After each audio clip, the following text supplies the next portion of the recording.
Across the Desk with Clement Manyathela on 702. Okay, so on our Across the Desk feature this morning, we are putting a spotlight on car sales executives, car sales representatives, right?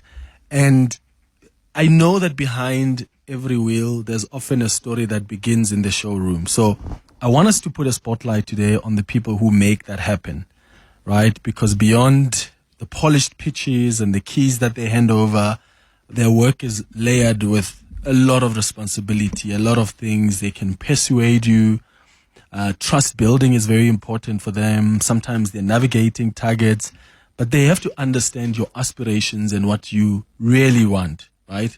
As they try and sell you a car. So I want us to find out more about the work that they do on a daily. So I'm hosting them on our Across the Desk feature this morning. And if you are in the industry yourself, I'd like you to call in and share what your experience has been like. You can do that on 011-883-0702. You can send a WhatsApp on 072-702-1702. Let me introduce you to the guests this morning. We've got Mpumelelo Dlamini, Senior Executive at Mercedes-Benz in Bryanston. Bomi, thank you so much for coming through, brother. How are you doing? Thank you. I'm good, Clement. How are you? Good. We've got Lebohang Dithuge, who's a sales representative at Halfway Toyota in Honeydew. Lebohang, thank you also for coming through. How are you doing, brother? Yeah, sure, Clement. Sure. And then we have Thulani Mkhumbuzi, who's a senior sales executive at, is it Cherry or Sherry? Cherry Northcliffe. How you? I would say it goes with the accent. Accent, so yeah. How you call it? But when you spell it, it's the same thing. It's the same thing. Yes. Thank you guys for coming through. I really appreciate it. I think you guys do a very fascinating job, but I imagine very difficult as well. Yes. Because as someone who has bought a vehicle, I know how difficult I have been as a client, and Bumi will know that. Because some of us hate admin, right? I just wish buying cars would be easy. Like I just say, I want this car, and then tomorrow I pick it up without signing 1,000 papers. And so how do you, or what is, let me start here by, what is the one thing you love the most about the job? Let me start with you. All right, Clement. Okay, what I would say I'd love about the job is the interaction that you get with clients. Yeah. Because you get to go around backgrounds of each individual, understanding the motives that led to the person wanting to get a vehicle. It might be cross-selling. It might be maybe a finance institution whereby you got an issue where affordability becomes a problem. But you need, for means to an end, work-wise, your work recommends that you need to get a vehicle. So that's where we come in and try and balance the two. Yeah. And Bumi, for you, what is it that fascinates you the most? It's the unknown. It's the unknown. You can start, each month is a new month, literally. So you find yourself, this month you could sell 10 cars, the next month you could sell 2. So each day is a new day. Yeah. That's the best. Just so you there's no guarantee. Like there is no guarantee. Sure, that's hectic. For you, Lebo. There isn't no guarantee at all. Yeah. Well, for me, at the end of the day, it is a smile that we put on customers' faces. Yeah. The reaction that you get. You know, there's people that would buy a car. Yeah. And be so, okay, thank you for my keys. Yeah, sharp. I'm out. And then you have that customer who wants flowers, roses. You know, so for me, it's the delivery part. Yeah. Yeah, after all the stress, the negotiating, you being Clement, the difficult customer. Yes. After having said that and done, it's that part when you say, thank you so much, red lights are out. Yeah, then you're out. And how do you deal with customers that are just not sure? Because this happens a lot, and I've felt it myself where I think this is the car I want, and I'm like, but is it? And I'm like, and then next week I'm like, actually, I want this one. And then the other week I'm like, actually, let's go back to the original. How do you maintain your level of patience? Because you are chasing a target and you want to close this deal, but you also don't want to put too much pressure on the customer. How do you balance that? Unfortunately, patience is the most key you'll ever have. Yeah. But more than anything else, listen. Once you listen to what the client wants, it makes it easier for you. Although they might still be jumping in and there, but build confidence in your product. Yeah. Give them reasons why must I buy yours at the moment, while I'm still wanting to check the other brand that has got something similar to what you got. That's the only way you're gonna do it. Because I promise you, there's no way you can get it. A client can come in today, approve everything done, and say, no, you know what? I'll come and pick up tomorrow. In the morning, you know what? I've decided I still wanna stretch my horizon. I want to check more. I'm I'm telling you, you need to listen. While it's still hot, strike. Yeah. While the client is there and wanting to do everything, do it, get it Strike over and done with. Because I'm telling you, there was a drive that allowed them to get into the dealership, fill in the application, get approved, send documents for validations, now coming to view. So now why is And tomorrow that drive may go down. changes overnight. Yeah. Even in an hour away from you, they think you can lose it. How do you keep the drive on? So Mina, I mainly I'm selling new cars. Yeah. So the best part about the new cars is that you can fill your tunnel up to the next 12 months. An example, you come to me and you say, Mpumi, look, November is my birthday. I'm looking for a black G-Class and I don't want to take it now. So I'm like, fine, let's do an order. There's a car coming in 6 months. There's a car coming the other year. So at least every single month you should make sure that you've got 3 deals that come from pre-orders. Okay. And then the other customers, when you come, example, when we dealt with you, Yeah. I was very erratic. but it was so easy for me because then I'm like, look, this is a big purchase. This is not something, I sell cars every day, but people don't buy cars every day. Yeah. So we have to put that in consideration, Yeah. So I can't expect you to do it as if I'm teaching someone to drive overnight. Yeah. So it makes it easier to be patient because the best feeling, like you were saying, Cheese Boy, that the best feeling ever is watching that person saying, I once dreamt I'm going to buy a Merc and today is the day. So you can't rush that day. I mean, it's been your dream for how many years? Yes. And then I just want to make it just like it's just another deal. Yeah, that's fascinating. And then Lebohang, have you ever had a fight with a client because they're just doing this, and you're like, you know what, I'm done with you. Go get another person to sell you a car. To be honest, yes. That's true. Yes. It happens. I mean, we deal with so many people, but I believe in sales, to be a sales executive, you need to have people skills. There is no other. You need to have people skills. You need to go have that glass of water, relax, and get to that call again. Otherwise, you'll end up. Yeah. Thing is, With in high our blood industry, pressure. we're working in a high paced, maybe in Toyota, I don't know about Merc, maybe you guys are more chilled. We work in a high pace, we work with volume. Yeah. So you work with so many different people. At the same time, you have to invoice, you have to deliver, you have to answer the call. Yeah. People are different. That person wants more attention than the other person. Yeah. So you always have to have, that's why it comes back to people's skills. You need to assess your customer. You know that this customer wants more attention. Yeah. There's a customer who might call and say, hey, how far is my car? Yeah. And then you tell him you'll get your car next week. And then there's another customer who will call you now, I want my car now. Where's your manager? Where's your DP? Send the email. Sure. So yeah, people's skill is It gets stressful. Yeah. What trends are you guys seeing in the car industry? Like, what cars are we buying as consumers? From Sherry, for instance, what are you guys seeing? To be honest, Because I'm seeing a lot of SUVs on the road. That's because at the moment, Cherry, I would say it's leading when it comes to the technology of the vehicle. Priced, it's also on itself. At the moment, we are the cheapest when it comes to mini SUV, when it comes to the HEV, that means hybrid vehicles, of which we're seeing more transaction that's happening whereby clients are changing their petrol vehicles for the hybrids. But the only thing that they are most scared of is the understanding of the vehicle, the functionality of the vehicle. Because once you get through that process of making them understand it, it's way simpler. They're even excited. Like, are you for real? Are you serious? We already have most of them, I would say majority of them being sold already. So to me, I would say it will be the comfort. They want the peace of mind. That's why Cherry will win when it comes to the warranties. Remember, we got that 1 million 10 years engine warranty. No manufacturer's got that at the moment. So with those, a client has got a peace of mind. You know yourself. You might not even drive the car for 10 years. Yeah. But to have that back of mind, you know what? Even if something goes wrong, 5 years after 5 years, because normally after 5 years, mileage is high, you always have an issue. So they want comfort, they want technology. Price right, and they want the features. And- Don't dilly-dally. There's a guy who want to stay straight. To me, sunroof doesn't do anything to me. I just need the vehicle. It must take me from point A to point B. Then there's one who's like, oh, I might get, make no mistake. Yeah, Without that, I need the don't features, it. I need the- That's why I say it goes to listen, understand, then you'll be able to meet the expectation. Yeah. Mpumi, what are you seeing? What's the trend at Mercedes? What are people buying? So people are actually going for mainly V classes. Yeah. Those cars are selling like it's hotcakes. Yeah. The V classes and the G classes. Funny enough, the G class we never have stock.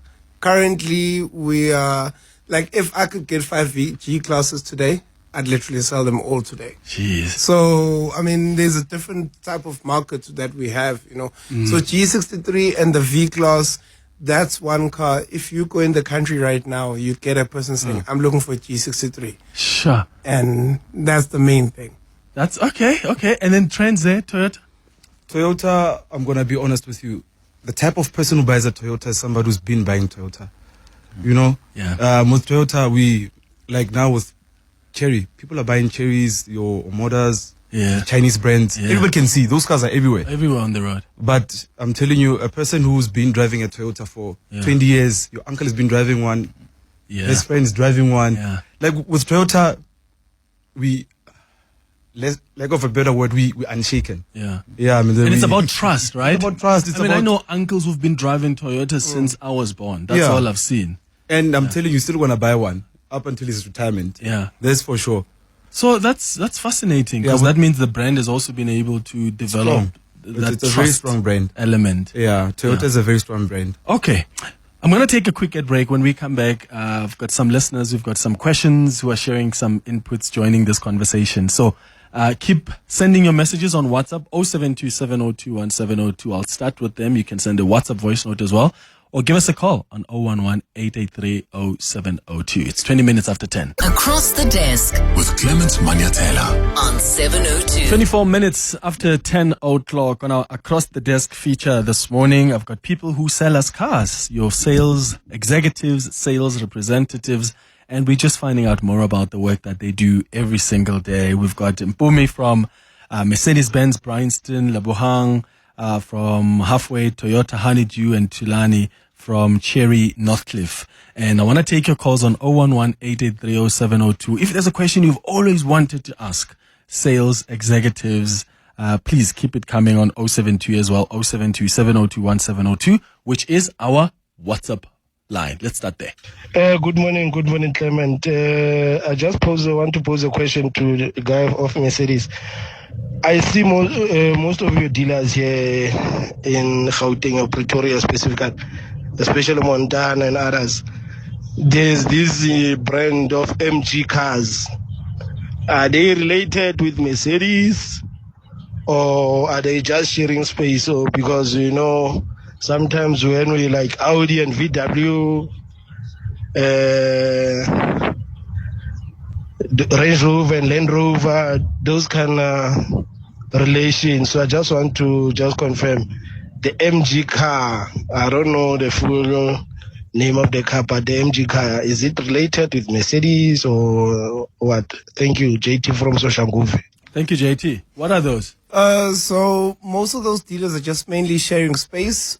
Some places have been affected by obviously the economy. So some places people are not buying high volumes of spaces of cars. So they are trying to keep Mercedes in some places and then they share space with maybe other dealers. Got it. Here's another one. Good morning, Clement and your guest. My name is Linton from Kempton Park. I just have one question for your guest. Why is it only important for salesperson to attend to a client only when things are going right? Like I've had an experience whereby I tried to buy a car via finance. I gave them my documents. They applied on my behalf, obviously, and things didn't go right. And the salesperson didn't even bother to call me and tell me the news. I just had to figure it out myself that, it means things didn't go right. Well, why is it important for you guys when I got approved and you call me and you give me the good news, but when I have bad news, you don't even bother? Is it only positive? Negatives, you don't, like they're boring you. Thanks. Have a nice day. That's not a good salesperson. Because then also, how do I then come back to you for you to sell me a car when I can afford it? When you are not sharing it? How do you guys deal with that? Because yes, it's sad news, but you still have to break the news to someone that unfortunately your application was declined. Yeah. So, luckily, on our end, I don't know how other dealers are working. So, we've got a system that we also have in place. Yeah. For example, once the deal, whether it's approved or declined, a client will get a notification whereby then they can also query if they want to, but the salesperson can also follow up because it goes on to their systematic lead that we got that allows us to do follow-ups on all our leads from the inquiry was made up until when the application becomes either a taken up or not. So there is constant feedback. Okay. All right. Constant feedback. What do you guys prefer? Do you normally prefer people who buy, do people buy vehicles cash? Yes, we do. Yeah, plenty. I promise you. Someone just comes here at the 1 mil here Now, or 500. Hi, bro. Or 5 million.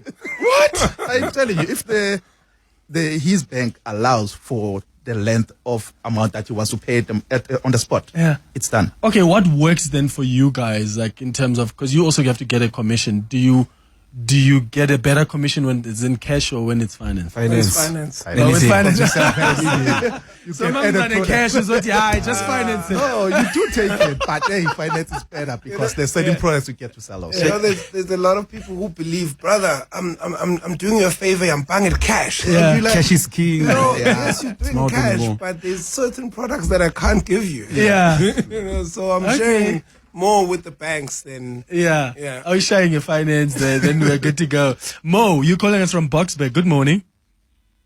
Hi guys, how you doing? Hey, Tada. Sure. Good man. I just wanted to find out. So I bought many vehicles from Cherry, and you know what? I love the brand, phenomenal. Yeah. Such a nice family to be part of. I just wanted to find out. And I see they're actually taking over the market. So well done, guys. Thank you. And shout out to the guys in Northcliffe. Brilliant team as well. I've dealt with them. Super. In terms of going forward on such a high pace, in terms of volume, how does the dealership and how does the brand moving forward? How are they going to sustain this? Okay, so the momentum that they have now with volume. Yes. Yeah. Okay. Mo in Boxburg. Thank you so much for the question.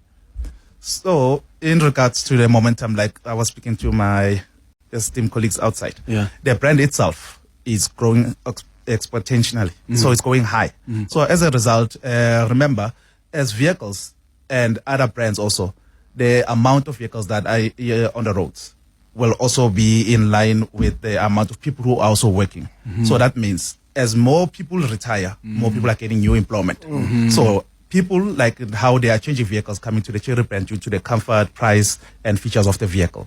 The only thing we want to do is sustain, and also as the brand grows, we don't lose our clientele that already brought, because also at the same breath, they would want to upgrade their vehicles to the newer vehicles. Okay, so meaning the number will still keep on growing. Okay. As long as we maintain your client and make sure that you give them attention when needed. That's why we've also got a specialized after what you call customer care team that takes care of clients if there's got any issues, with their vehicles or got something that can be related to the bank, whereby we can relate it on their behalf. Yeah. And they are happy with that. So he used the word, I'm part of it's good to be part of the family. Yes. How important is that for you guys as sales executives because there are some people who are loyal to like a specific brand, like Lebohang, you spoke about that Toyota, for instance. Do you have people like that who are like, I'm just a Mercedes guy, that, there's a family that out there, every time they have to buy a car, it's a Mercedes. Because they take the brand as we're part of the family. Yeah. So that's another thing that I love about Mercedes at the moment. We are so versatile. So you do have a family that will have a V-Class, which is a family bus. And then the father will probably drive a GLE, and then the child is going to university, they want an A-class. So there are families where a person just buys, there's only 5 Mercs because the great-grandfather drove a Merc, or President Mandela drove a Merc when he was getting out of prison. So when I grow up, I want to drive a Merc. So you do definitely get those, and it's big. That's amazing. And Lebohang, you spoke about the importance of trust, right? Yeah. They're coming because, do you have families as well who are like, mom, dad, they came to you and like, we want to drive a Toyota? So with Toyota, I think your business starts after the car is left the floor. It doesn't mean now that you've serviced your customer, he's gone. Yeah. You call him after a year, happy birthday, Mr. So-and-so. We want you to come service your car here at this dealership. That's how it works. It's not about, okay, red lights are out, happiness, on to the next one. Not with Toyota. we try our level best to have that retention. Yeah. You know, calling our customers, how's your car? Yeah. How's Are you it still been? happy? Are you still happy? So that's how we build rapport. That's how we build trust with our customers. I love that. 10:32. Across the desk with Clement Manyathela. on 702. 23 minutes now before 11 o'clock. What's that one question you've always wanted to ask the sales executives? Because I've got them in studio with me this morning on our Across the Desk feature as we find out more about the work that they do. And I want to go straight to your calls now. Goodman, let's start with you. You're calling us from Benoni. Good morning. Hi, good morning, Clement, and It's good morning to your executives. Sure. You know, I've been buying cars for a while, and there's one thing that I just never got to understand. Uh-huh. Why do the price that you see is not the price that you pay? Yeah. Because you find that when you buy a car for 700, Yeah. there will be some other added cost that they don't tell you about it until you agree to buy a car. For example, they don't tell you that you still have to pay for petrol. You still have to pay for the balloons, you know, the ribbon. You still have to pay for a registration of your car. Even though the dealership is just next door to the license.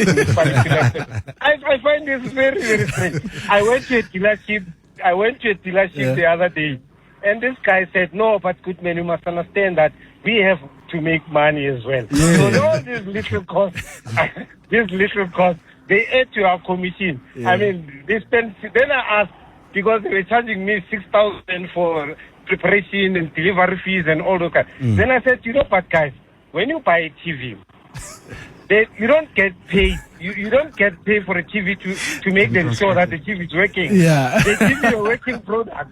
But this car is totally different. Yeah. And it's always a channel for me sometimes to buy cars. Yeah. So are you a buyer now that says, what is the real price? I see what you're displaying, but what is actually the real price?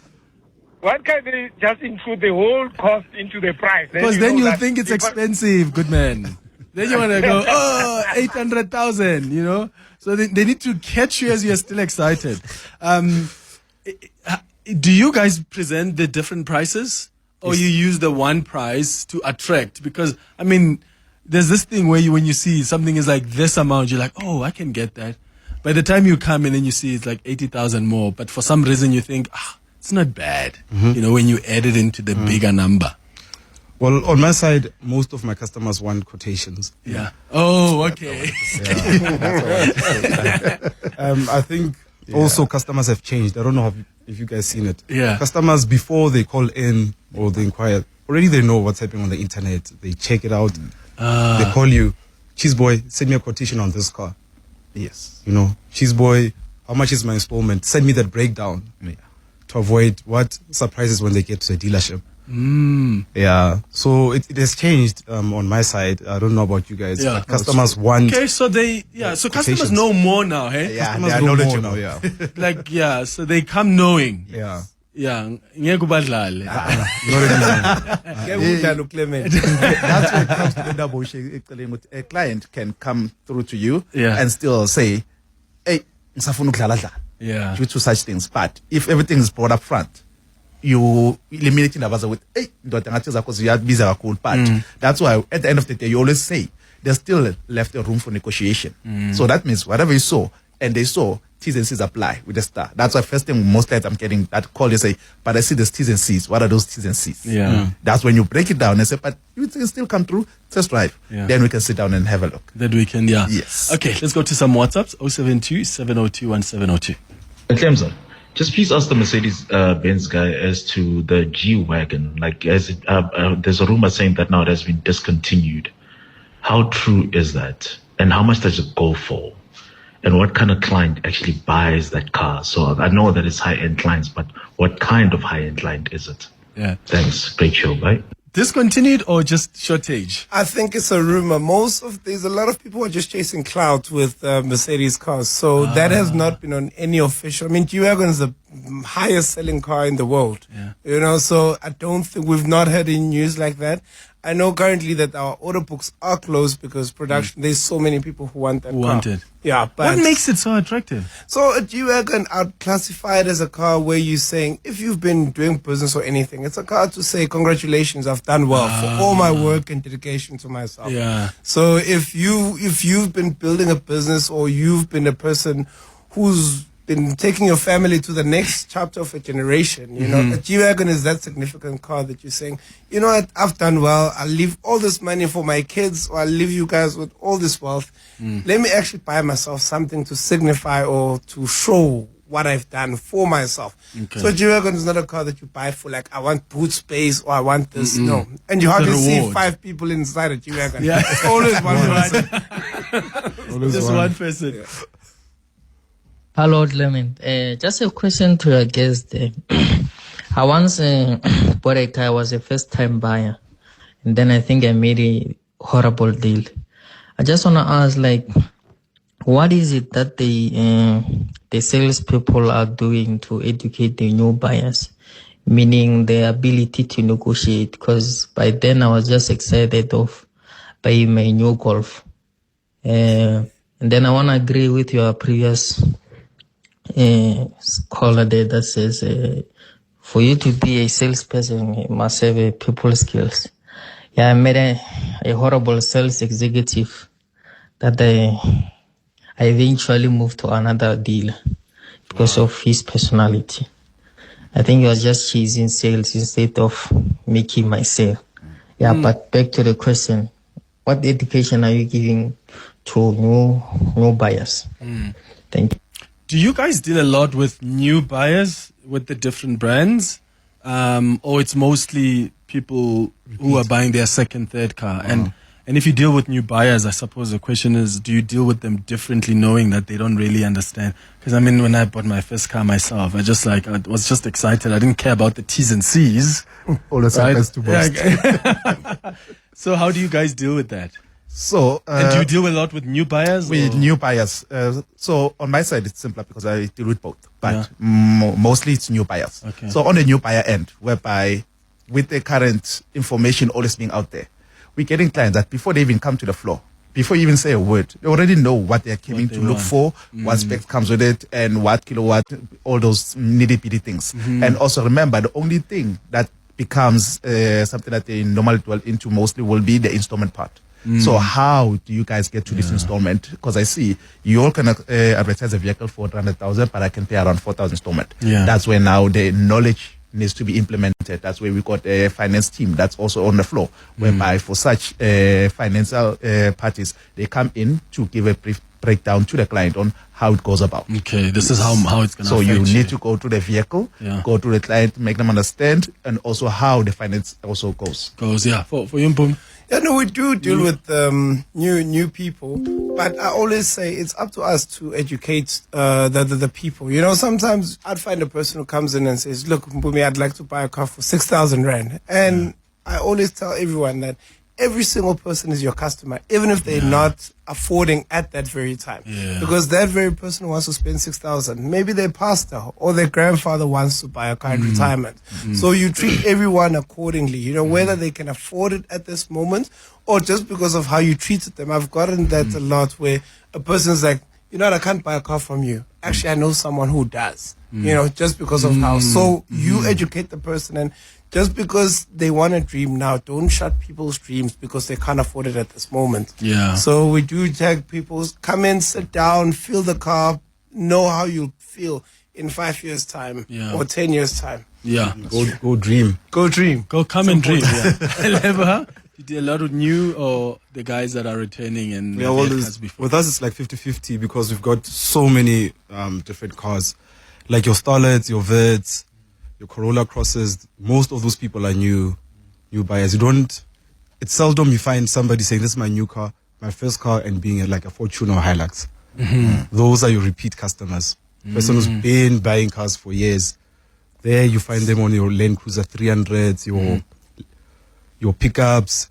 That's where you find people who've been buying cars for many years. But your small cars like your Vids, your Starlets, those are the people who are saying that this is my first car. Please just assist me with this one. Yeah. What would you guys say is the most famous car in the group? Because when you speak about Toyota, I remember when my cousin, when I was in high school, bought a Runex. You guys remember when a Runex? That car was the best. Yeah. And I remember just thinking, oh my goodness. And my cousin still has that Runex. By the way. Yeah. It hasn't given him issues. It's a Toyota. Come on, guys. Hey, Maria, you're on the shailing. Runex. I remember thinking, I want to drive this car when I start working. Yeah. What's the famous though? Okay, that's my famous in the Toyota family. What is it for you? Would you say that's the car that got people going crazy and they loved it? Whether they still love it now or that time has passed. Well, for me, it would be the Tez. Oh yeah, yeah. It would be the Tez. You know, there's still Tezes out there. Like, when you go back in the village, plenty. Every corner in Kasi, there's a Tez. Yeah. Every street actually, and then of course our legendary Hilux. Yeah. Can't do anything to a Hilux. Yeah. No, absolutely. For you? Corrected. I'll come with my Himmler. All right. On our segment, I would say the Cherry Tiggo 4. Because ever since Cherry reclaimed their name, their 4 has been constant since 2021 till current in sales. They are our moving units from the bottom to put us up there. Oh, wow. So Cherry Tiggo 4, I would say, still goes. And then? C63. That's one car. Everywhere you go, everyone knows. They just say, please, Malume, just start it up. C63, 507, the previous generations. That V8, everyone is just going ballistic. Crazy about it. Yeah. 12 minutes now, before 11. Across the desk with Clement Manyathela on 702. 10 minutes before 11 o'clock. Let's go to your calls now. Mike in Midrand. Good morning. Hey, I am not, do I know? I don't have these sales executives. My problem is one, and it always happens to all dealerships. You go into there and you buy a vehicle. Yeah. Now they don't even ask you, have you got your own means to go register the vehicle on your own, or do you want us to do it on your behalf? They will always say there's reg and licensing X amount of money. And it's exorbitant. It's expensive. Why do they do that? So you want to register the vehicle yourself? Oh, exactly. Okay. An option of going to Motor Vehicle Registration Authority. Do you have time for that, Mike? I work for MVRO. That's why I went.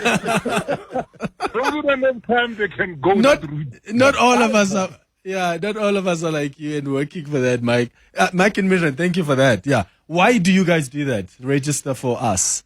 And not that I'm complaining. I don't have time to go register the vehicle. So I would say it came as a package because, like you said, convenience. So when I buy something, because even clients now want us to do another place, come and fit them at their place. So they don't want to come back to the dealership now, get your registration. So we offered such a service. But like I said initially, a client has also has grounds or open space whereby you negotiate. You can tell the dealership this is what's happening. Then they can see what they can do for you. It's not like after everything's been said and done, you don't get to speak to the dealership. There are certain elements or things that they can do to assist you. Yeah, and also, is that what your clients normally prefer? That you do it for them? Yeah, and all our Mercedes clients want to be treated like an egg. And that's the service that we're willing to give, also because we don't want to find yourselves. You sometimes find a customer, you said, register your own car, your permit's expired, you didn't have time or you've been traveling. Now you're calling the salesperson. It's that guy at the dealership. So when we take accountability from the moment, we're saying we're selling you a car, and this is sometimes a bank's possession. So we must make sure that nothing happens, because if you have an accident with that car while you haven't registered it, and then the bank says we're not paying the dealership for the car because, so we had to take accountability on behalf of the client as a representative of the bank. True. Just to add on what the guys are saying, in terms of like finance, I can't give you the natives, the bank's natives saying go register the vehicle. Come on, the car's not yours as yet. It still belongs to the dealership. Another thing is audit. We need to have paper trail.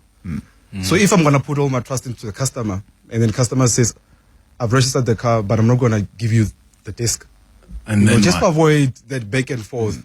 So it's convenience and also for our audit to show that, we registered the customer's car, we've got the NATers, we also got the proof of the disc. Yeah. Sure, with that, Clement.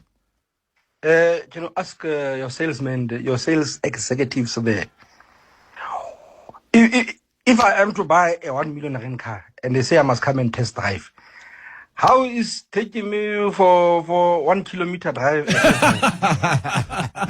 I want to test drive, that car from Joburg to Pretoria, then it's a test drive. Before I thought they must take me to a dead road. I want to But now, if you want that from them, they are so reluctant and so what. Then how am I supposed to make an informed decision if they just make me drive around the block and they call that a test drive? Yeah. That's a legitimate question, guys. That's a legitimate question. Well, yeah. Well, Boom, you've given me more than a day, or even more than 2. A couple, of course. Yeah, a couple of days to go test drive. But I've seen that before. There are like the car dealerships that'll say, here's an hour or 30 minutes. Just go, come back. And I mean, guys, that doesn't really give me the feel of the car, you know. I would say, Clement, also in that regard. But also, you can't also just trust anybody and just give them a security couple also for a 2 day. Security and safety part of it also. Remember, you're my first time buyer. Yeah. And most, I can guarantee you, if not all, 90% to 99%, people who buy vehicles close to $1 million and above. Yeah. Knowledge is there. It's not something like that. Out of nowhere, you just wake up and say, I want $1 million rand car. Yeah. You took the time. You studied the car. You knew what you want because that's an it's going to be, remember, vehicle value depreciates. So it's not something that you're going to say, no, you know what, I'm going to take this tomorrow, I'm going to take it back. No. So a client, when it comes to a $1 million rand car, I can guarantee you they know more about the vehicle than led on. So as a result, for safety and for your own peace of mind, the reason why we take a shorter route, you already know it. So now something happens to the vehicle. Yeah. Who's going to be liable? Because you say, no, I was test driving it. I haven't made a decision to buy it yet. And now something's wrong with the vehicle. So such clients that you've known bought 1 or 2 vehicles, to some extent, you get them to get a vehicle even for a week. Yeah. Just for them to have that feel, because you already have the details and everything about them. Okay. Yes. You've got their stuff, yeah. How do you deal with test drives? Test drives, funny enough, with us, it's not all customers at once. That's why you just need to be patient. So, example, like you'll never find a customer who wants to test drive a G63 or a Maybach. You know what I mean? I want that and let's go. That's what I want. Tell me when the car is here, drop it at my garage. You know, they don't even want balloons, but there are customers that you have to, you know, it's like when we had an experience and if a person is new to the brand, let's get the finance approved. Let's see that, okay, you are willing to do this and then we have something to say this is legit. Otherwise, any guy could just come for a test drive and take the car and then it's over the border. And then, now egg is on your face. Yeah. And then, Lebohang? I'm going to be honest, on my side, we don't do plenty of test drives. Yeah. Also, with in my field, I get all my customers from TikTok. Really? Yeah.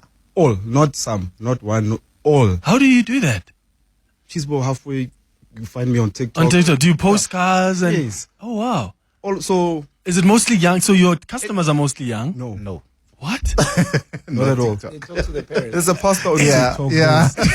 Everyone's on TikTok. There's a farm on TikTok. You'd be surprised the kind of customers that you get from TikTok. Wow. So meaning TikTok, it's everywhere, nationwide. So 60 to 70% of my customers, I don't know them face to face. Wow. I've never seen them. Maybe I might be in a road rage with them one day. And then, I don't know them. So test drives, I don't do much of them. That's every fascinating. now and then. Yeah. That's fascinating. One thing I've realized about the industry is it's really about trust. Yes. I mean, there are many people you say, you're going to buy this car. You want a Sherry, you want a Toyota or Mercedes. Speak to this person. Definitely. You know, and I pick that a lot. I'm like, these people, you end up building trust. And I thank you guys for coming through and sharing your stories with us. Where can people find you? You can find me at Cherry Northcliff. And ask, get there and ask for Thulani. I'm the only one. Yeah, get to Sherry Northcliff, ask for Thulani. Bumi? Mercedes-Benz Bryanston and social media MPUMS Ltd. What a complicated Instagram. social media name. Booms. Booms. Okay, so basically, what is that? Yeah. Booms. Okay, Lebohang? Cheeseball halfway on TikTok. Yeah. Yeah, that's you don't very even have to easy. give us address. Because as long as they're on TikTok, you're good. Just type there, Cheeseboy or halfway. You'll find me. Cheeseboy or halfway on And then TikTok. I'm at halfway to Thulani, the biggest Toyota dealership in SA and the best in terms of service. Amazing. Amen. Thank you so much, guys, for coming through. It's a pleasure. Lebohang, Thulani, this was so much fun. It's 2 minutes before 11.